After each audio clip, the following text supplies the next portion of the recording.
பிப்ரவரி 17. தலைப்பு: இல்லம் சுத்திகரிக்கப்படுகிறது.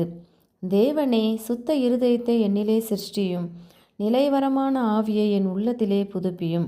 சங்கீதம் 51:10. சுத்த இருதயத்தை என்னிலே சிருஷ்டியும். இது மிக சரியாக கிறிஸ்துவ குணத்தின் அஸ்திபாரத்திலேயே துவங்குகிறது. ஏனெனில் இருதயத்தில் இருந்துதான் வாழ்க்கையின் எல்லா பிரச்சனைகளும் வெளிப்படுகிறது.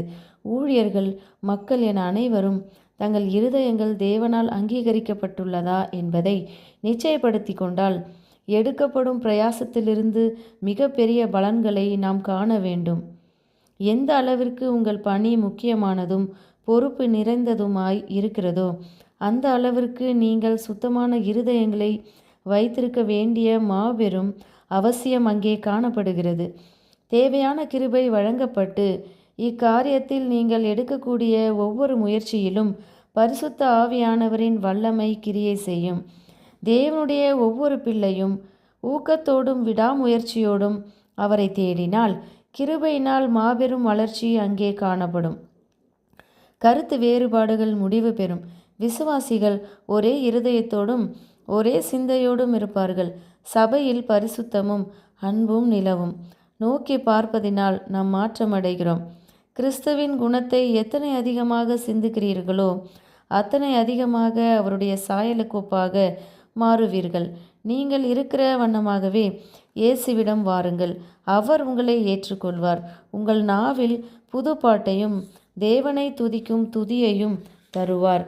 உமது சமூகத்தை விட்டு என்னை தள்ளாமலும் உமது பரிசுத்த ஆவியை என்னிடத்திலிருந்து எடுத்துக்கொள்ளாமலும் இரும். மனம் திரும்புதலும் பாவ மன்னிப்பும் கிறிஸ்துவின் மூலம் கிடைக்கும் தேவனுடைய ஈவாகும். பரிசுத்த ஆவியானவருடைய செல்வாக்கின் மூலமே நாம் பாவத்தை ஒப்புக்கொண்டு நமக்கான மன்னிப்பின் தேவையை உணர்கிறோம். இருதயம் நொறுங்குண்டவர்கள் மட்டுமே மன்னிக்கப்படுகிறார்கள், மற்றவரும் அல்ல. ஆனால் தேவனுடைய கிருபையே அவ்விருதயத்தை மனம் வருந்த செய்கிறது. நம்முடைய எல்லா பலவீனங்களையும் நோய்களையும் குறித்து அவர் அறிந்திருக்கிறார். அவர் நமக்கு உதவி செய்வார். விசுவாசமுள்ள ஜெபத்தை அவர் கேட்பார். ஆனால் ஒவ்வொரு மனிதனுடைய குணத்தையும் பரிசோதிக்கும் அம்மாபெரும் ஒழுக்க தரத்துடன் நமது முயற்சிகளை இசைவாக கொண்டு வருவதினால் மட்டுமே அந்த ஜெபத்தின் நேர்மையை நாம் நிரூபிக்க முடியும். ஆவியானவரின் செல்வாக்கிற்கு நாம் நமது இருதயங்களை திறந்து அவருடைய மறுரூபமாக்கும் வல்லமையை அனுபவிக்க வேண்டும். தேவனுடைய ரட்சிக்கும் உதவியை நீங்கள் அதிகம் பெறாததற்கான காரணம் பரலோகத்திற்கும் உங்கள் சொந்த ஆத்துமாவிற்கும் இடையே தொடர்பு கொள்ளும் வழியானது உலக பற்றினாலும் ஆடம்பர பிரியத்தினாலும் மற்றும் மேலாதிக்கத்திற்கான ஆசையினாலும் அடைப்பட்டிருப்பதே. சிலர் மேலும் மேலும் உலக கலாச்சாரங்களுக்கும் விதிகளுக்கும் இசைவாக சென்று கொண்டிருக்க, நாமோ தெய்வீக மாதிரிக்கு ஒப்பாக நமது வாழ்க்கையை வடிவமைக்க வேண்டும்.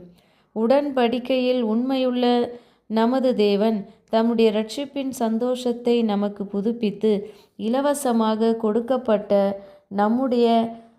தம்முடைய ஆவியானவரால் நம்மை நிலைநிறுத்துவார்.